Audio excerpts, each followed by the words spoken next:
វរៈកងទ័ពរបស់យើង18នាក់នឹងត្រូវបានដោះលែងពីប្រទេសថៃមកប្រទេសកម្ពុជាវិញនេះបើយោងតាមនាយករដ្ឋមន្ត្រីរបស់ថៃបានទៅប្រជុំនៅម៉ាឡេស៊ីបានប្រកាសជាមួយនឹងកិច្ចព្រមព្រៀងប្រវត្តិសាស្ត្រមួយដែលលោកដូណាល់ត្រាំថាជាកិច្ចព្រមព្រៀងប្រវត្តិសាស្ត្រសន្តិភាពកម្ពុជាថៃយើងដឹងហើយថានៅថ្ងៃនេះគឺជាកិច្ចប្រជុំប្រវត្តិសាស្ត្រមួយគឺប្រជុំអាស៊ានដែលធ្វើឡើងនៅកូឡាឡាំពួរនៅប្រទេសម៉ាឡេស៊ីដែលនៅក្នុងនោះក៏មានកិច្ចព្រមព្រៀងសន្តិភាពកម្ពុជាថៃដែរហើយក៏មានលោកវត្តមានលោកដូណាល់ត្រាំនិងនាយករដ្ឋមន្ត្រីរបស់ម៉ាឡេស៊ីផងដែរដែលជាសាក្សីនៅក្នុងការចុះកិច្ចព្រមព្រៀងសន្តិភាពនេះអញ្ចឹងយើងថាតើកិច្ចព្រមព្រៀងឈប់បាញ់កម្ពុជាថៃហើយនឹងពិធីចុះហត្ថលេខានៅប្រជុំអាស៊ានក្នុងកំឡុងពេលប្រជុំអាស៊ាននៅទីក្រុងកូឡាឡាំពួរប្រទេសម៉ាឡេស៊ីកាលពីថ្ងៃនេះគឺថ្ងៃទី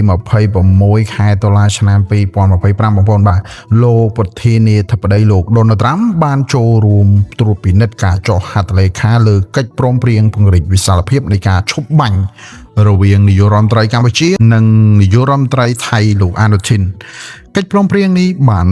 បន្តពីកិច្ចព្រមព្រៀងបឋមដែលសម្រេចកាលពីខែកក្កដាបន្ទាប់ពីមានចំនួនប្រដាប់អាវុធដ៏ធ្ងន់ធ្ងរបំផុតនៅតាមបណ្ដាព្រំដែនកម្ពុជាថៃមានរយៈពេល15ថ្ងៃយើងចាំឲ្យប្រវត្តិសាស្ត្របងប្អូនបាទគឺថ្ងៃទី24រហូតដល់ថ្ងៃទី28ខែកក្កដាឆ្នាំ2025យើងហ្នឹង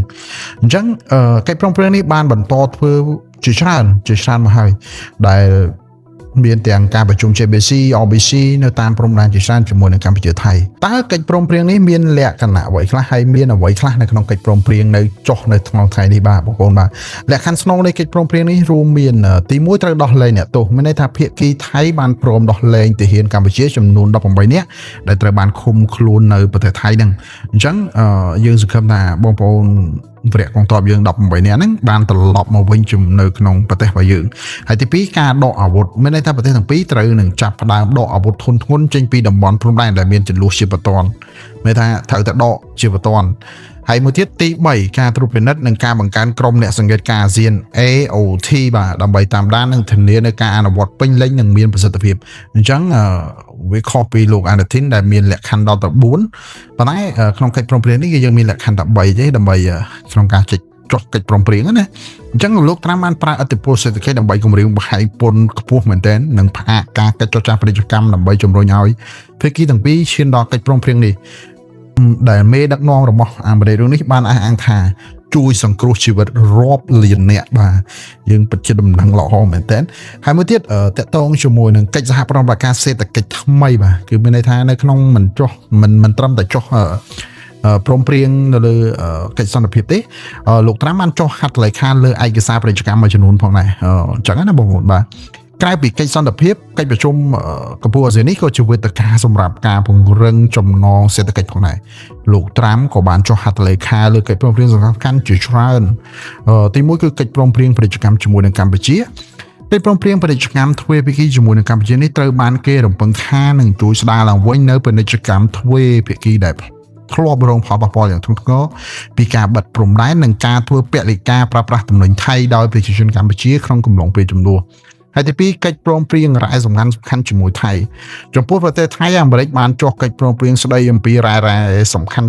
ដែលជាផ្នែកមួយនៃយុទ្ធសាស្ត្ររបស់អាមេរិកក្នុងការកាត់បន្ថយការពឹងផ្អែកលើប្រទេសចិនក្នុងខ្សែសង្វាក់ផ្គត់ផ្គង់សកលអ្នកវិភាគបានវាតម្លៃថាការភ្ជាប់កិច្ចព្រមព្រៀងសន្តិសុខនៅនឹងកិច្ចព្រមព្រៀង